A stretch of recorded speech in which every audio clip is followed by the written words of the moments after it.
Mais alguém inscrito? Peço a palavra. Palavra, Denise Pessoa.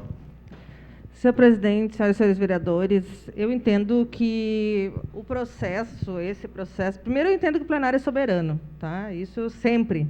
É o plenário que vota e que manda, né, aqui, que vai ter a última palavra. Então, embora sempre se a comissão de ética disser amanhã ou depois que acata ou não uma denúncia, o plenário vai decidir. Então, isso sempre se resolve aqui no plenário. Porque ainda é uma casa política e nós fomos eleitos para fazer política, né, e para votar o que a gente entender melhor. E sobre a situação do caso específico, eu vejo que, dentro da comissão de ética, a gente tem prazos também para executar, para terminar o trabalho. Bom, prorrogando, a gente vai chegar lá no máximo a 60 dias. Se a Câmara de Caxias, se a comissão de ética, né, com as limitações que tem de número de pessoas e de funcionários, conseguir investigar essa situação e chegar numa conclusão em 60 dias, nós teremos quase que algo que surpreenda o Poder Judiciário e mesmo a Polícia Civil da nossa cidade. Porque eu acho que nós estamos fora, eu diria, aceitar essa denúncia agora, ela está fora de tempo, né? Não estou dizendo que ela não seja justa, mas ela está fora de tempo. Porque nós não temos competência aqui, nós não temos policiais, investigadores, inspetores que vão ficar investigando a situação. E aí corre o risco de nós chegar no final dos 60 dias e a gente vir aqui a julgamento, talvez um remédio ou uma penalidade que não seja justa. Porque se nós não chegarmos a uma conclusão, se nós não conseguimos identificar, ou se por um lado a gente identifica que, bom, ele estava na festa, mas a gente não conseguiu chegar no final das contas se ele é dono ou não, se ele é organizador ou não. E aí a polícia depois vai dizer, não, ele é organizador, né? Ele é organizador. Aí a gente não votou o que a gente devia votar. Aí não, a gente acha aqui que ele tinha que, né, a gente acha que ele é organizador, nós vamos votar uma cassação, sei lá, uma suspensão.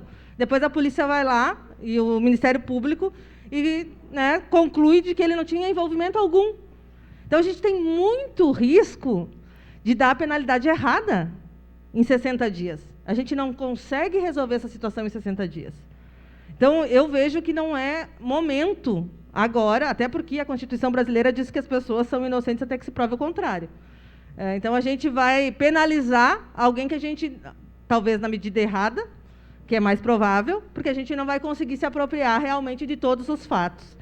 Então, eu entendo que não é o momento atual, não é o momento agora para abrir esse processo, porque a Câmara de Vereadores de Caxias e a Comissão de Ética não tem instrumentos pessoal suficiente. A gente não vai largar aqui os funcionários da casa sair coletando, sei lá, investigação, pegando foto, sabe? A gente não tem competência e nem formação para isso. Então, é muito ruim. Eu vejo que depois do processo, depois, se ele for condenado, se tiver a questão de que realmente ele organizava a festa, de que ele estava fomentando... Eu sempre tive posição muito diferente do vereador Wagner Petrini quanto à questão da pandemia. E isso nunca foi novidade. Se ele defendia em vários momentos o estouro de que tinha que ir para as festas, eu sempre fui contrária. Sempre fui contrária e entendia que sempre defendi medidas mais rígidas, né, na questão da pandemia. E, mesmo assim, eu entendo que esse não é o momento, porque a gente precisa realmente concluir um processo, concluir um inquérito. Se for representado pelo Ministério Público, se for condenado, aí sim a gente pode avaliar e ver uma penalidade que realmente condiza com a situação. Porque, senão, a gente vai errar, como a gente já errou aqui. A gente já errou aqui, teve situações aqui que a gente deixou passar liso e depois lá fora, né, não foi bem assim. Então, a gente precisa ter mais cuidado com os processos na comissão de ética, porque senão a gente vai ficar depois passando vergonha, porque a gente vai dar uma penalidade que não vai condizer com a realidade. Então, eu votarei contrário ao aceite dessa denúncia.